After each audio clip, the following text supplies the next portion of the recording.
आज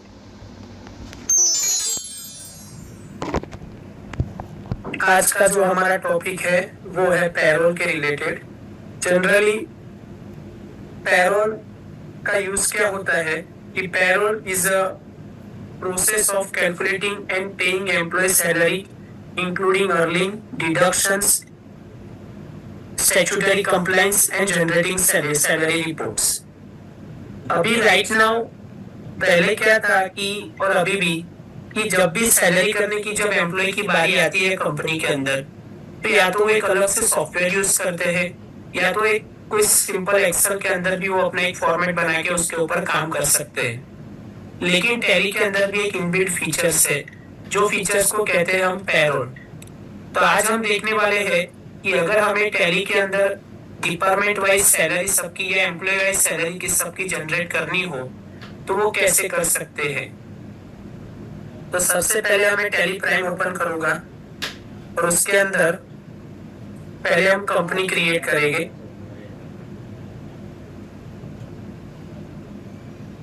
अल्टर के करके क्रिएट करूंगा मैं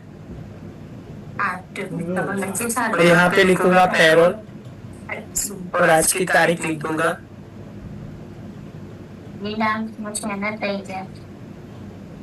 गुजरात कंट्रोल ए करके सेव करना है। और यहाँ पे सबसे पहला प्रोसेस है कि आपको क्या करना है, F11 प्रेस करना है और उसमें अनेबल पैरोल यस करना है और अनेबल पैरोल स्टैट्यूटरी यस करना है। तो यहाँ पे मैं भी कीबोर्ड से F11 प्रेस करूंगा और यहाँ पे ये पैरोल ऑप्शन यस करूंगा।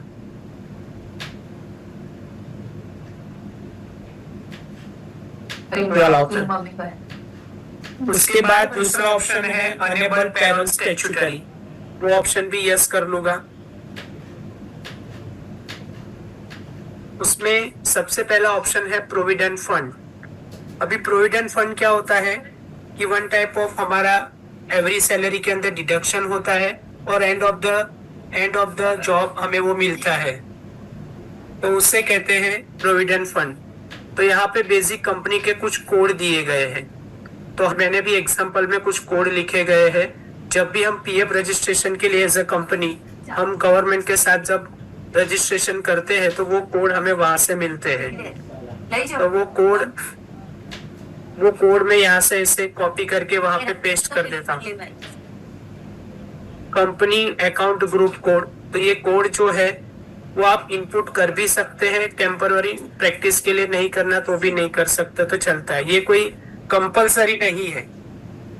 Company security code, ESI employ state insurance.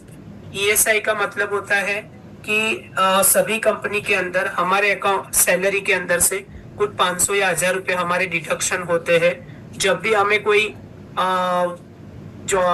भी हमें मेडिकल इश्यूज होता है, यानी कि हेल्थ इशू होता है, और जो भी हॉस्पिटल में हम जाते हैं तो हमारी कंपनी ने जिस हॉस्पिटल के साथ टाइप किया होता है वहां पे उनका कैशलेस प्रोसेस हो जाता है, ट्रीटमेंट हो जाती है, वन टाइप ऑफ मेडिक्लेम जैसा, तो उससे कहते हैं एम्प्लॉय स्टेट इंश्योरेंस। तो यहाँ पे भी कंपनी कोड की इंफॉर्मेशन दी है। मैंने बोला कि वो इनपुट करना चाहे तो कर सकते हैं, नहीं भी कर सकते। उसके बाद नेशनल पेंशन स्कीम, ये 2013 के बाद ये ऑप्शन आया है नेशनल पेंशन स्कीम। ये ऑप्शन क्या है कि हमारे सैलरी में से, ये सिर्फ गवर्नमेंट समथिंग कंपनी में ये चलता है कि नेशनल पेंशन स्कीम क्या होती है कि हमारे सैलरी में से कुछ अमाउंट हमारे अकाउंट में से डिडक्ट होगी और वो अमाउंट जो भी डिडक्ट की होगी आफ्टर 60 इयर्स के बाद हमें 1 लाख 2 लाख 5 लाख जो भी हमारी अमाउंट जमा होगी वो हमें एज अ पेंशन मिलेगी। तो उसी प्रोसेस को कहते हैं नेशनल पेंशन स्कीम। ठीक है। उसके बाद income tax return detailing 10 number, और यहाँ पे मैं गवर्नमेंट की जगह पे अदर्स लूंगा। कंट्रोल ए करके इसको सेव कर रहा हूँ, कंट्रोल ए करके इसको सेव कर रहा हूँ। अभी सबसे पहला आगे ये तो हमने पैरोल का F11 फीचर यस करके सारा कॉन्फ़िगरेशन कर लिया। अभी हमें ये स्टेप बाय स्टेप्स क्रिएट करना है। सबसे पहले क्रिएट करना है एम्प्लॉय यूनिट, जिसमें डे, आवर, मंथ और मिनट हम बनाएंगे। तो क्रिएट में जाएंगे और ये पैरोल मास्टर के अंदर सारा ऑप्शंस आएगा। उसमें यूनिट वर्क, उसमें मैं पहले लिखूंगा डे, उसके बाद लिखूंगा आवर, उसके बाद लिखूंगा मंथ और उसके बाद लिखूंगा मिनट। तो ये जो बेसिक यूनिट्स क्रिएट करने थे वो मैंने क्रिएट कर लिए। इसमें और भी एक लिखा हुआ है, also created compound units. Compound units का मतलब क्या होता है कि यहाँ पे एक महीने के अंदर 30 दिन ऐसा भी हमें यहाँ पे बनाना है। तो यहाँ पे टाइप में बैकस्पेस करेंगे और यहाँ पे सिंपल की जगह पे क्या सिलेक्ट करेंगे, कंपाउंड, और यहाँ पे करेंगे जैसे अंदर लिखा है वैसे ही करना है, मंथ ऑफ 30 डेज, यानी एक महीने के अंदर 30 दिन आता है, ऐसे हमें यहाँ पे प्रोवाइड करना है, ऐसा यूनिट जनरेट करना है। उसके बाद दूसरा यूनिट जनरेट करना है आवर ऑफ 60 मिनट, यानी कि एक 1 आवर्स के अंदर 60 मिनट्स होती है, ऐसा हमें डिफाइन करना है। तो ये हमने पहला प्रोसेस कंप्लीट कर लिया कि यूनिट्स क्रिएट कर लिए। उसके बाद हमें क्रिएट करना है employ group, account department, admin department और सेल्स डिपार्टमेंट। तो एस्केप करके बाहर जाएंगे और यहाँ पे जाएंगे एम्प्लॉय ग्रुप में। उसमें पहले लिखेंगे अकाउंट डिपार्टमेंट, फिर एडमिन डिपार्टमेंट और तीसरा लिखेंगे सेल्स डिपार्टमेंट।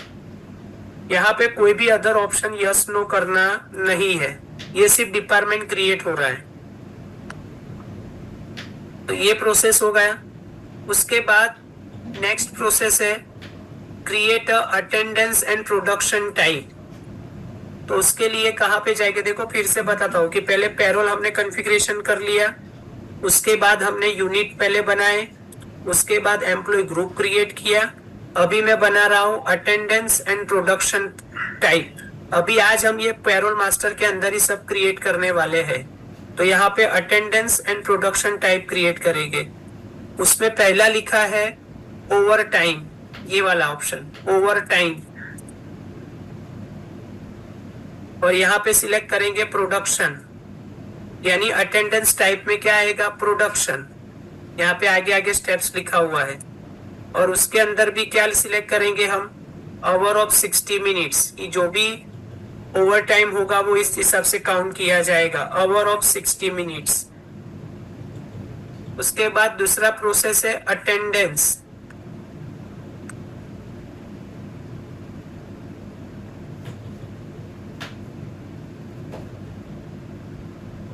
और यहाँ पे ये वाला ऑप्शन सिलेक्ट करेंगे अटेंडेंस लीव विथ पे।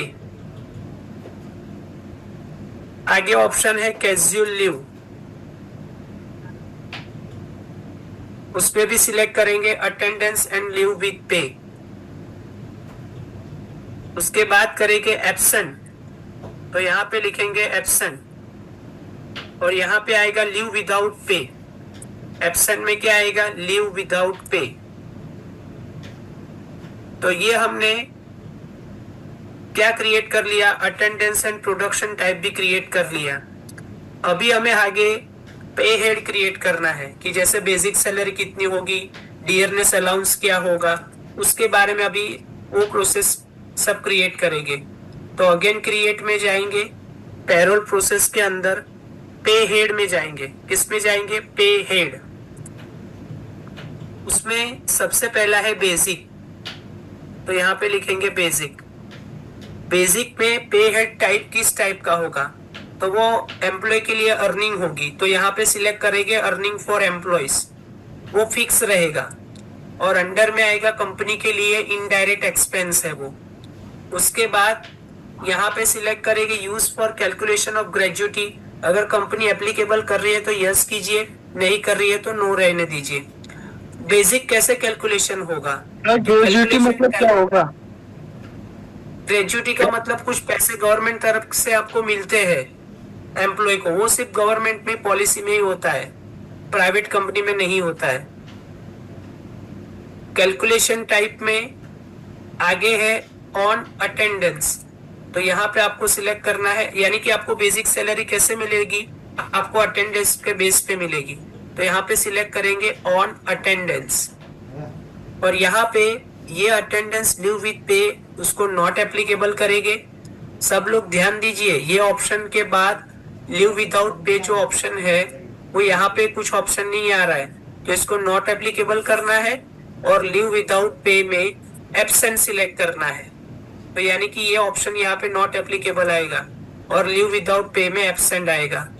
और कैलकुलेशन पीरियड कैसा होगा आपका, मंथ वाइज, यानी कि मंथली होगा, और यहाँ पे एस पर कैलेंडर पीरियड करेंगे। Enter enter enter enter. तो ये बेसिक कैलकुलेशन हो गया। उसके बाद है आपका डियरनेस अलाउंस, वो भी कंपनी के लिए अर्निंग फॉर एम्प्लॉइज है। Fix indirect expense, again gratuity years. Calculation type में अभी क्या आएगा, ये थोड़ा इंपॉर्टेंट है, इसमें ध्यान दीजिए कि आपको डियरनेस अलाउंस मिलेगा, लेकिन क्या लिखा है, बेसिक के 50%, यानी कि जो भी बेसिक की सैलरी होगी उसके 50% आपको मिलेगा। तो कैलकुलेशन टाइप में आपको क्या सिलेक्ट करना है, एज कंप्यूटेड वैल्यू। तो यहाँ पे आपको यही ऑप्शन सिलेक्ट करना है, एज कंप्यूटेड वैल्यू। जैसे ही मैं वो क्लिक करूंगा यहाँ पे एक टेबल आ जाएगा, तो वो उस टेबल के अंदर कंप्यूट के अंदर ऑन स्पेसिफाइड फॉर्मूला सिलेक्ट करना है, ऑन स्पेसिफाइड फॉर्मूला, और वो बेसिक आएगा कि भाई बेसिक के कितने परसेंटेज, तो यहाँ पे कितना परसेंटेज है, 50%। Enter enter enter enter. ये डियरनेस भी होगा, पहले हमने बेसिक पे हेड क्रिएट किया, फिर डियरनेस अलाउंस क्रिएट किया, अभी हाउस रेंट अलाउंस। तो यहाँ पे हाउस रेंट अलाउंस आएगा, वो भी कंपनी के लिए अर्निंग फॉर एम्प्लॉइज है। फिक्स इनडायरेक्ट एक्सपेंस कंपनी के लिए, ग्रेजुएटी ईयर्स। कैलकुलेशन पीरियड में अगेन क्या आएगा कि हाउस रेंट मिलेगा आपको बेसिक का 20%। अगेन इसमें क्या सिलेक्ट करेंगे, एज कंप्यूटेड वैल्यू। तो यहाँ पे मैं क्या सिलेक्ट करूंगा, एज कंप्यूटेड वैल्यू। तो अगेन ये फिर से ओपन हो गया। कंप्यूट में अगेन हम क्या सिलेक्ट करेंगे, ऑन स्पेसिफाइड फॉर्मूला, और उसमें बेसिक के कितने परसेंटेज है, 20%। तो अगेन बेसिक सिलेक्ट करेंगे, परसेंटेज आएगा और यहाँ पे लिखेंगे 20%। उसके बाद है कन्वेनियंस अलाउंस। तो कन्वेनियंस अलाउंस भी यहाँ पे क्रिएट करेंगे हम लोग। Earning for employees, fix indirect expense, yes. इसमें भी एज कंप्यूटेड वैल्यू नहीं, इसमें क्या दिया है, कंप्यूटेड वैल्यू ही है। तो यहाँ पे भी computed value, as computed value, specified formula, basic के 20%। उसके बाद एम्प्लॉय प्रोविडेंट फंड, यानी कि जो भी हमारा प्रोविडेंट डिडक्शन होगा, तो ये भी इसको भी एम्प्लॉय प्रोविडेंट फंड यहाँ पे क्रिएट कर लेंगे। कंपनी के लिए अर्निंग, ये जो है ना ईपीएफ, वो क्या होगा कि वो कंपनी क्या होगा, डिडक्शन फ्रॉम एम्प्लॉय। ये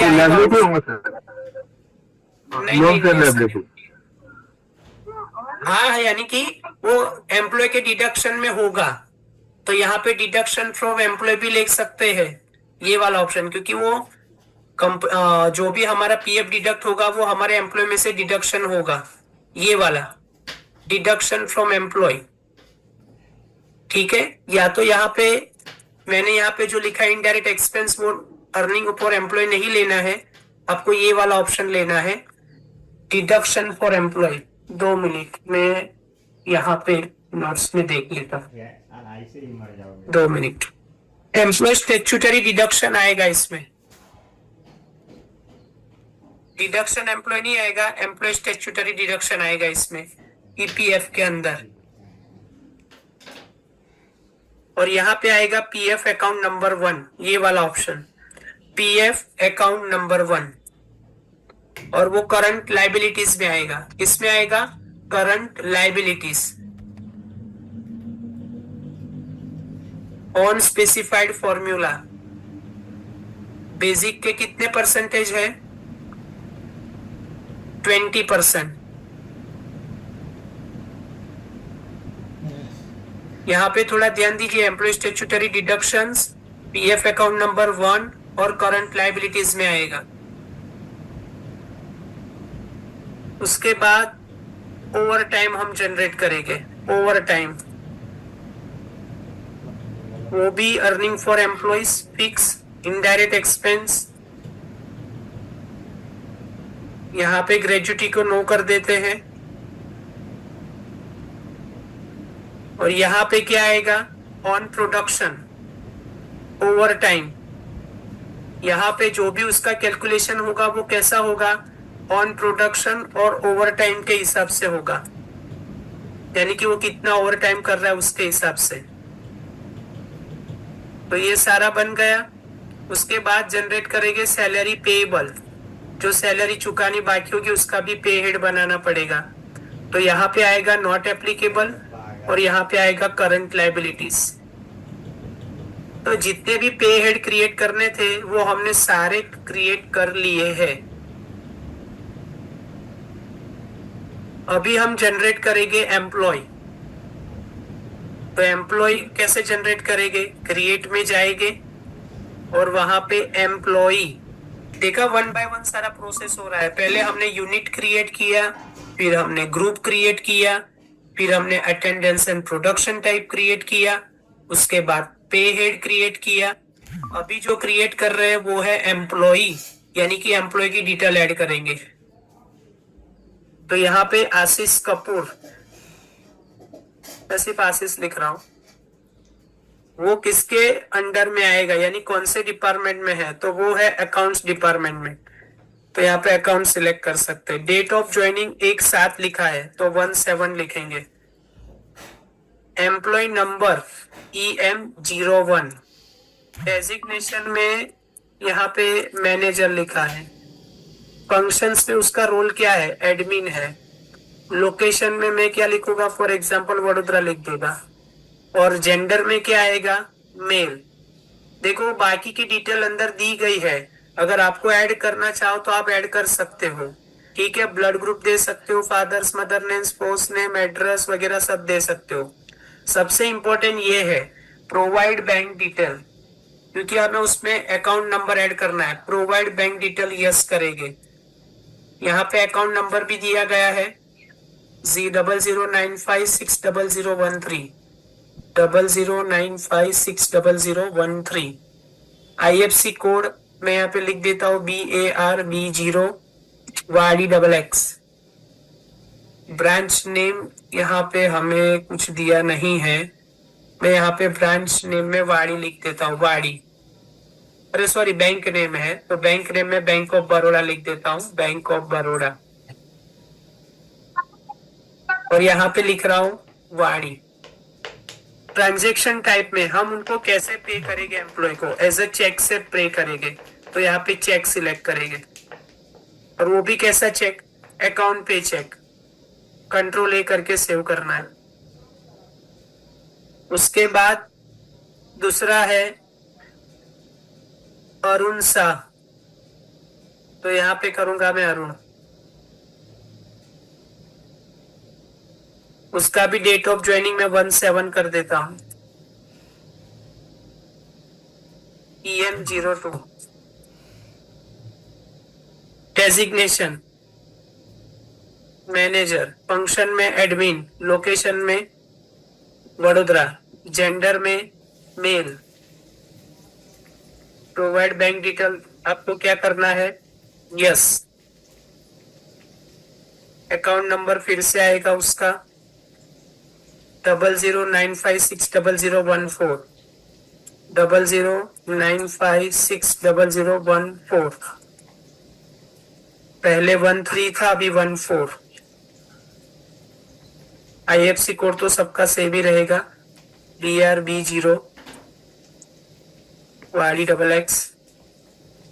बैंक में आएगा BOB, ब्रांच में आएगा वाड़ी। यहाँ पे चेक, अकाउंट पे कंट्रोल A करके सेव। उसके बाद यहाँ पे दूसरा भी एक ऑप्शन है सेल्स वाले का, तो यहाँ पे सेल्स का भी क्रिएट करें क्योंकि दूसरा है ये राहुल शाह। अभी 2 मिनट मैंने सेल्स अच्छा 2 सेल्स वाले हैं, तो राहुल शाह अगेन वो भी किस पे आएगा, सेल्स 17 EM03। डेजिग्नेशन में मैनेजर, फंक्शन में एडमिन, लोकेशन में वडोदरा, जेंडर में मेल, प्रोवाइड बैंक डिटेल में यस। यहाँ पे अगेन नंबर देंगे इसका 14 की जगह पे 15 कर देते हैं, 0095600015 DARD0 YDXX। यहाँ पे लिखेंगे बैंक ऑफ बड़ौदा, यहाँ पे वाड़ी, ट्रांजैक्शन टैब में आएगा चेक, कंट्रोल ए करके सेव। ये सारा डिटेल हमने ऐड किया। देखो इसमें पैन नंबर भी है, आप चाहो तो ऐड कर सकते हो। मैंने कोई चीज इसमें सब स्किप कर दिया है, अब आपको सारी चीज ऐड करनी है तो आप ऐड कर सकते हो।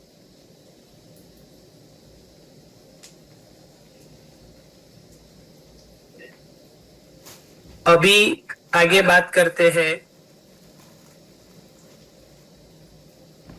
कि create a salary detail from the employ group. अच्छा, अभी कंपनी ने ऊपर से हमें कुछ सैलरी स्लैब दिया गया है कि सेल्स डिपार्टमेंट को इतना देना है, अकाउंट डिपार्टमेंट को इतना देना है, तो उसका यहाँ पे ये कुछ टेबल्स दिया गया है, तो वो देख लेते हैं।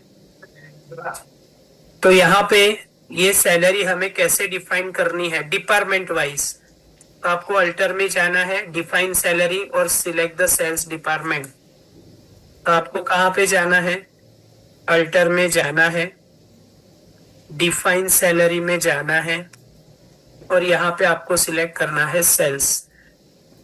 पहले हम ग्रुप वाइज सैलरी डिफाइन करेंगे, उसके बाद एम्प्लॉय वाइज सैलरी डिफाइन करेंगे। तो यहाँ पे मैं लिख देता हूँ एक चार्ट, सेल्स में बेसिक का सैलरी रेट दिया गया है 8000, ये बेसिक दिया गया है ना 8000।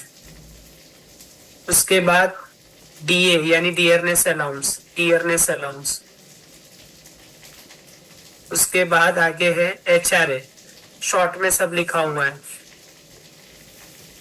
उसके बाद है कन्वेनियंस, उसके बाद है ओवर टाइम कितना है, ओवर टाइम है 100। उसके बाद कैंटीन चार्ज, अभी यहाँ पे कैंटीन चार्ज तो हमने बनाया नहीं है। अच्छा, एक रह गया एम्प्लॉय PF, तो एम्प्लॉय PF, और एक दूसरा है कैंटीन चार्ज, वो तो हमने बनाया ही नहीं है। तो क्या करेंगे, यहाँ से क्या कर लेंगे, क्रिएट कर लेंगे कैंटीन चार्ज। अभी वो डिडक्शन फ्रॉम एम्प्लॉय होगा, क्यों, क्योंकि हमारे अकाउंट में से वो डिडक्ट होगा और वो कंपनी के लिए इनडायरेक्ट इनकम जनरेट होगी। और यहाँ पे हम उसको रखेंगे फ्लैट रेट। फ्लैट रेट का मतलब क्या होता है कि एक नॉमिनल वैल्यू उसको प्रोवाइड कर देंगे। और यहाँ पे दिया है मंथ वाइज, क्योंकि canteen charge every month wise हमारा डिडक्ट होगा, इसलिए यहाँ पे कैंटीन चार्ज का दिया है 500 रुपए। तो ये सारी डिटेल हमने सेल्स की ऐड कर दी। उसके बाद दूसरी अभी ऐड करनी है हमें अकाउंट्स डिपार्टमेंट की। तो यहाँ पे जाएंगे अकाउंट्स में, अगेन एक 4 लिखेंगे, स्टार्टअप फ्रेश पे क्लिक करेंगे, बेसिक कितना है 20,000। उसके बाद है DA HRA convenience allowance, DA HRA convenience allowance. उसके बाद EPF over time canteen charge, EPF over time कितना है 120 और कैंटीन चार्ज 500। तो ये अकाउंट्स का भी हमने बना दिया, यानी कि अभी हमने डिपार्टमेंट वाइज सैलरी जनरेट कर दी है। अभी यहाँ पे क्या लिखा है, create a salary detail for the employ wise, यानी कि अभी एम्प्लॉय वाइज भी अभी डिफाइन करेंगे। उसके लिए यहाँ पे अल्टर में जाना है और डिफाइंड सैलरी में अगेन जाना है, और अभी हम सिलेक्ट करेंगे 1 बाय 1 सारे एम्प्लॉय के नाम। तो उसमें सिलेक्ट करेंगे पहले अरुण, अरे सॉरी आशीष, यहाँ पे अगेन लिखेंगे 1-4। अभी आशीष जो भी डिपार्टमेंट में होगा उसकी सैलरी इसको डिफाइन हो जाएगी, लेकिन उसके लिए आपको ये ऑप्शन सिलेक्ट करना पड़ेगा, copy from parent value, copy from parent value. तो देखो ऑटोमेटिक उसकी सैलरी आ गई। तो ये ऑप्शन भी इसमें आ गया। एंटर एंटर एंटर करोगे तो भी चलेगा, कंट्रोल ए करके सेव करोगे तो भी चलेगा। उसके बाद राहुल को सिलेक्ट करना है, अगेन 1-4 सिलेक्ट करना है, कॉपी फ्रॉम पेरेंट वैल्यू। तो जिस डिपार्टमेंट में जो होगा उसी को वो सैलरी डिफाइन हो जाएगी, कंट्रोल ए करके सेव। और बचा कौन अभी, अरुण, 1-4 कॉपी फ्रॉम, अरुण का कोई डिपार्टमेंट ही नहीं है। हमें कितने एम्प्लॉय, यहाँ पे इसका ऑप्शन क्यों नहीं आया? दो ही बनाया है आपने। दो ही बनाया है। राहुल ने 2 मिनट रुको, राहुल और अरुण और आशीष बनाए ना, 3 बनाए हैं, 3 बनाए हमने एम्प्लॉय। तो किसमें डिफाइन नहीं किया, 2 मिनट देख लेते हैं। यहाँ पे मैं एम्प्लॉय में जा रहा हूँ। अच्छा, यहाँ पे अरुण का हमने क्या सिलेक्ट नहीं किया, देखो उसका डिपार्टमेंट सिलेक्ट नहीं किया, इसलिए वो ऐसा आया है। तो अरुण का डिपार्टमेंट क्या था, सेल्स। तो यहाँ पे क्या कर देंगे, उसको सेल्स कर देंगे, कंट्रोल ए करके सेव। तो अगेन अभी अल्टर में जाएंगे, डिफाइन सैलरी में जाएंगे, अरुण सिलेक्ट करेंगे 1-4। तो अभी ऑप्शन आ गया। एक छोटी सी गलती होती है, उसके बेस पे वो फैच नहीं करता, copy from parent value, control ए करके सेव करेंगे। तो यानी कि ये पूरा प्रोसेस कंप्लीट हो गया, ये हमने सैलरी डिफाइन कर ली। एम्प्लॉय वाइज बोलिए सर। एक क्वेश्चन है कि आप कैसे, आपने बेसिक सैलरी 20,000 ले लिया है, लेकिन हर एक डिपार्टमेंट में सबकी सैलरी अलग अलग होती है। सीनियर अकाउंटेंट की अलग है, जूनियर अकाउंटेंट की अलग है, तो वैसे सिचुएशन में कैसे करेंगे सर? वो क्या होता है कि उसके लिए वो स्लैब बना के रखते हैं अलग अलग से, वो स्पेशल केस हो गया कई बार, या तो ऐसे वो अलग अलग स्लैब बनाने पड़ेंगे, सीनियर अकाउंटेंट, जूनियर अकाउंटेंट, उसके हिसाब से वो स्लैब बनाएंगे। वो एवरी टाइम वो ग्रुप अलग अलग बनेगा सबकी बेसिक सैलरी का, समझे? अभी ये हमने पहले ग्रुप वाइज सैलरी डिफाइन कर ली, सैलरी वाइज डिफाइन कर ली। अभी हमें इसकी अटेंडेंस फिल करनी है एम्प्लॉय की। तो सब लोग थोड़ा ध्यान दीजिए, एम्प्लॉय की सैलरी, अरे अटेंडेंस कैसे फिल करते हैं।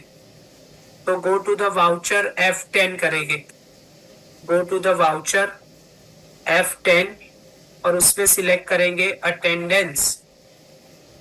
अभी अटेंडेंस में हम लोग जनरली क्या देखते हैं, प्रेजेंट वगैरह नहीं देखते, ओवर टाइम कितना हो, क्योंकि प्रेजेंट तो होने वाला ही है।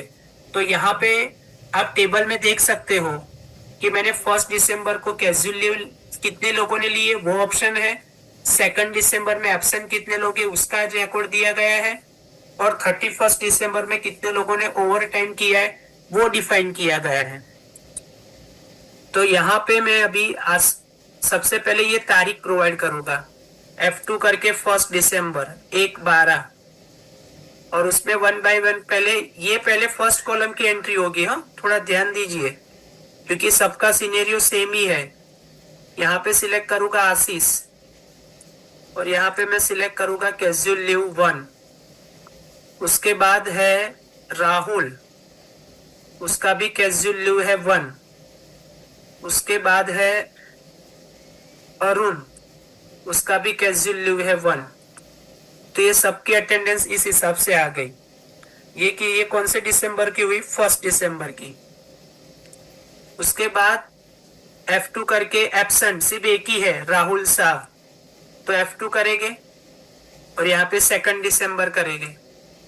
तो यहाँ पे सिर्फ राहुल को ही सिलेक्ट करेंगे और एब्सेंट और 1 पे क्लिक करेंगे क्योंकि एक ही एब्सेंट है। Enter enter enter.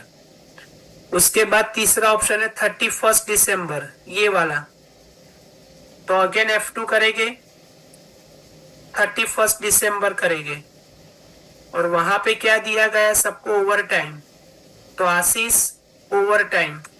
अभी ओवर टाइम कैसे मेंशन करना है ना, वो सबसे इंपॉर्टेंट है। इसमें क्या लिखा है 90 मिनट, तो यहाँ पे आपको लिखना है 90 और यहाँ पे लिखना है MIN। तो यहाँ पे आप देख सकते हो कि वो ऑटोमेटिक आवर में कन्वर्ट हो गया। उसके बाद है राहुल, वो भी ओवर टाइम, तो 2 आवर, तो आवर्स ही रहने दो, आवर को कन्वर्ट करने की जरूरत नहीं है। उसके बाद है अरुण 120 मिनट, तो यहाँ पे करेंगे अरुण ओवर टाइम 120 MIN। तो आप यहाँ पे देख सकते हो कि देखो उस हिसाब से वो कन्वर्ट हो गया, 120 मिनट यानी 2 आवर्स। तो ये हमने अटेंडेंस भी जनरेट कर ली। अभी हमें सैलरी स्लिप जनरेट करनी है, पे नहीं करनी है, पहले तो हम सैलरी स्लिप जनरेट करेंगे। तो यहाँ पे उसी तरह का वो प्रोसेस लिखा हुआ है सैलरी स्लिप जनरेट का। तो उसके लिए कहाँ पे जाएंगे, अगेन F10 करेंगे और यहाँ पे ये वाला ऑप्शन पैरोल, और उसके बाद कंट्रोल F प्रेस करेंगे। क्या प्रेस करेंगे, यहाँ पे मैंने स्टेप बाय स्टेप लिखा हुआ है, वैसे फॉलो करना सब लोग।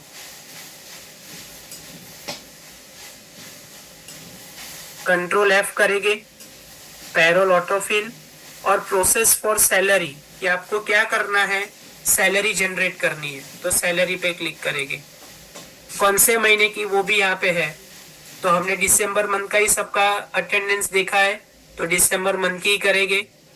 और यहाँ पे आएगा सैलरी पेएबल, क्योंकि अभी तक पे की नहीं है, तो पैरोल बैंक कैश लेजर में आएगा सैलरी पेएबल। तो यहाँ पे आप देख सकते हो सबकी सैलरी यहाँ पे जनरेट हो गई है। Enter enter enter. आंसर यहाँ पे देख लो 5984,130 आ रहा है। अभी जब हम पेमेंट भी करेंगे तो यही आंसर आना चाहिए। उसके बाद अभी हम सैलरी पे करेंगे, तो सैलरी पे करने के लिए कहाँ पे जाएंगे, F5 पे जाएंगे, यानी voucher F5, control F, payroll autofill. अभी प्रोसेस फॉर सैलरी पेमेंट करेंगे, पहले प्रोसेस फॉर सैलरी था, अभी प्रोसेस फॉर सैलरी पेमेंट करेंगे। और यहाँ पे आएगा सैलरी पेएबल, और वो सैलरी कैसे पे करेंगे, बाई चेक से करेंगे। तो यहाँ पे मैं बैंक का नाम लिख दूंगा, bank of Baroda, bank account. यहाँ पे ये थोड़ा ध्यान दीजिए, यूज मोड ऑफ पेमेंट, उसको यस करना है। मोड ऑफ पेमेंट में चेक करेंगे क्योंकि हम चेक से पेमेंट करने वाले हैं। और यहाँ पे मोड पेमेंट ट्रांजेक्शन में यहाँ पे एंड ऑफ लिस्ट, और हमें सबको अलग अलग चेक से सैलरी देनी है, तो set employ wise bank allocation. तो यहाँ पे देखो वही आंसर आ गया। और यहाँ पे 3 चेक बनेंगे क्योंकि 3 लोगों को सैलरी देनी है, तो ये मैंने टेम्पोररी चेक नंबर भी दे दिया।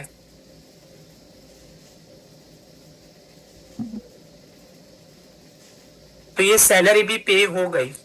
अभी ये पूरा रिपोर्ट अगर आपको देखना है कि अटेंडेंस रिपोर्ट देखना है, सैलरी रिपोर्ट देखना है, तो यहाँ पे सब लिखा हुआ है। डिस्प्ले में जाना है, पैरोल रिपोर्ट में जाना है, पे स्लिप में जाना है। तो यहाँ पे क्या करेंगे, डिस्प्ले में जाएंगे, पैरोल रिपोर्ट्स में जाएंगे, पे स्लिप में जाएंगे, उसमें हम लोग आशीष को सिलेक्ट करेंगे।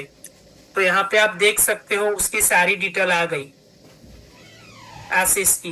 पे स्लिप ऑफ दिसंबर 2025, उसका अर्निंग कितना था और उसका डिडक्शन कितना था, वो सारी इंफॉर्मेशन इसमें आ गई है। अगर वो एम्प्लॉय को सैलरी स्लिप जनरेट करके देनी है यानी प्रिंट करके देनी है तो कंट्रोल पी प्रेस करना है और यहाँ से आपको आई प्रेस करना है प्रीव्यू करने के लिए और जूम करने के लिए F4 की प्रेस करना है। तो यहाँ पे आप देख सकते हो, यहाँ पे वो HR या जो भी रिक्रूटर जो भी होगा मेन ऑफ सेंटर मैनेजर या जो भी, वो साइन करके उसको दे देगा अकाउंटेंट। तो इसमें उसको सब पता चल जाएगा कि भाई मेरी ग्रोस अमाउंट कितनी है, डिडक्शन कितना हुआ, नेट अमाउंट कितनी आई, वो सारा इसमें लिखा हुआ है। उसने ओवर टाइम कितना किया था, लीव कितनी थी, वो सारी इंफॉर्मेशन इसमें आ जाएगी। उसके बाद सबकी देख सकते हैं, ऐसा नहीं कि राहुल की भी देख सकते हो, देख लो।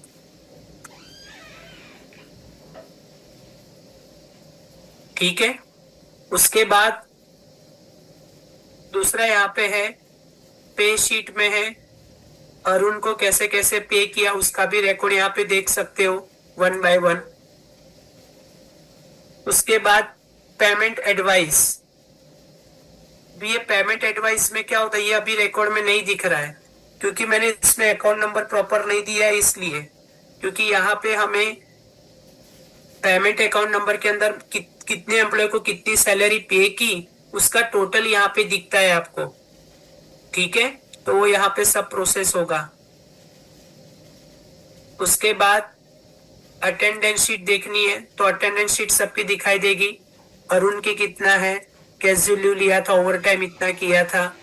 आशीष ने क्या क्या ऑप्शन कैजुअल लीव था, ओवर टाइम इतना किया था। राहुल ने 1 डे एब्सेंट था। तो ये सारी इंफॉर्मेशन सबको दिखेगी। देखो पेरोल स्टेटमेंट भी दिख रहा है कि उसकी बेसिक कितनी थी, कैंटीन चार्ज कितना हुआ था, कन्वीनियंस अलाउंस कितना डिडक्शन किया था। तो ये उसका स्टेटमेंट है। ओवर टाइम कैसे काउंट हुआ है, तो ये सभी का इंडिविजुअल सैलरी पेबल कितने लोगों की है, तो वो सब यहाँ पे ऑप्शन दिखाई दे रहा है। देखो सब ब्रेकअप भी दिख रहा है, एम्प्लॉय ब्रेकअप पे हेड। तो ऐसे आप पूरा देख सकते हो। ठीक है, बाकी अगर इसके अंदर कोई आपको चेंजेस करना हो तो डे बुक में जाके आप सारी ये अटेंडेंस की एंट्री भी और पेरोल की सब एंट्री भी चेंज कर सकते हो। तो ये आपका कंप्लीट हो गया पेरोल प्रोसेस। जनरली मैं आपको एक बात बता दूं कि टैली में जब लोग 10% लोग से पेरोल काउंट टैली में काउंट करते हैं, बाकी के 90% लोग उनका एक इनबिल्ट या तो वो सॉफ्टवेयर यूज करते हैं या तो एक्सेल में बना लेते हैं या तो अभी बहुत सारी एप्लीकेशंस प्रोवाइड हो गई है जिससे 1 क्लिक से सारा रिपोर्ट पता चल जाता है कि कितने दिन वो आया था, एब्सेंट था, प्रेजेंट था, उसके ओवर टाइम कितना किया था। तो वो सारी चीज इसमें आ जाती है। लेकिन ये तो आपके अंदर ये प्रोसेस था, इसीलिए मैंने वो पूरा प्रोसेस बता दिया। ठीक है, ये HR डिपार्टमेंट काम कर, जब बड़ी कंपनी रहती है ना वहाँ HR डिपार्टमेंट काम करता है पेरोल पे। आपने कभी ऐसा कोई किसी में काम किया है, कोई ऐसी अदर कंपनी में या किसी में ऐसे? मैं जो कंपनी में हूँ ना, हम लोग के पास नंबर ऑफ एम्प्लॉइज जो है 130 है, 130 एम्प्लॉइज। तो HR डिपार्टमेंट सेपरेट है, तो सिर्फ वहाँ से हमारे जो सैलरी फिगर आ जाती है, कितना पेड करना है, पेबल करना है, उसके हिसाब से हम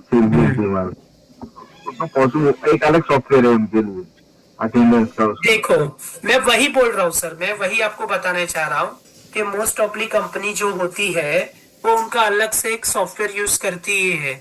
और अभी तो क्या आ गया कि वो पंचिंग मशीन में भी ऐसा कुछ आता है कि वो पंचिंग मशीन में पूरा रिकॉर्ड जनरेट होके आता है और उसके ऊपर वो पंचिंग मशीन का रिकॉर्ड वो सॉफ्टवेयर में इंसर्ट करते हैं ना, तो कितने दिन एब्सेंट है, उतने कितना ओवर टाइम किया, वो सब मिला के वो जनरेट होके आ जाता है। तो ज्यादातर मैंने बताया ना कि 10 या 20% लोग पेरोल यूज करते हैं, बाकी 80% लोग सॉफ्टवेयर यूज करते हैं अपना, या तो एक्सेल में भी एक ऐसा फॉर्मेट बना के रखते हैं। ठीक है, बाकी लोगों को कुछ कोई डाउट है, समझ में आया पेरोल में? ये पूरा प्रोसेस अगर स्टेप बाय स्टेप करोगे तो प्रॉपर आपका आंसर इस तरह से आ जाएगा। लेकिन अगर एक या कुछ भी एक भी स्टेप में कोई गलती की तो फिर आंसर मिसमैच आएगा। इसमें जो जो चेंजेस करने थे वो मैं आपको करके फाइल अपलोड करवा दूंगा, तो फिर आप, वैसे तो कुछ बेसिक ही चेंजेस थे, तो फाइल में अपलोड करवा दूंगा। ठीक है आप लोगों के लिए। ओके। हम्म, ठीक है। तो फिर आपको कुछ पूछना है या बताना है तो पूछिए। और अभी कल का जो हमारा जो टॉपिक है वो है हमारा जीएसटी रजिस्ट्रेशन प्रोसेस भी आ जाएगा, और हमारे जीएसटी डेटा में से डेटा को कैसे अपलोड करोगे उसका प्रोसेस दिखा जाएगा। वो ऑनलाइन प्रोसेस नहीं होगा, आपको सिर्फ स्टेप बाय स्टेप कैसे होगा उसका मैंने एक पीपीटी रेडी की है, जिसके थ्रू आपको पता चल जाएगा कि प्रोसेस क्या होता है। ठीक है, रजिस्ट्रेशन प्रोसेस भी आ जाएगा उसमें, और गवर्नमेंट की वेबसाइट पे कैसे अपलोड करते वो भी प्रोसेस आ जाएगा। यानी कि नेक्स्ट लेक्चर में हमें 2 प्रोसेस सीखना है। एक रजिस्ट्रेशन प्रोसेस सीखना है जीएसटी का, और दूसरा सीखना है हमें कि गवर्नमेंट की वेबसाइट पे टैली में से डेटा कैसे अपलोड करते हैं। बस वो 2 ऑप्शन सीखने हैं नेक्स्ट लेक्चर में। फिर वो ई इनवॉइस का भी देख लेंगे, जो ये इमरान खान सर जी का बाकी है। ई इनवॉइस ज्यादा टॉपिक नहीं, वो थोड़ा 5-10 मिनट का टॉपिक है जनरली, तो उसी टाइम पे वो कवर करवा देंगे। ठीक है, thank you sir. Good night everyone, bye.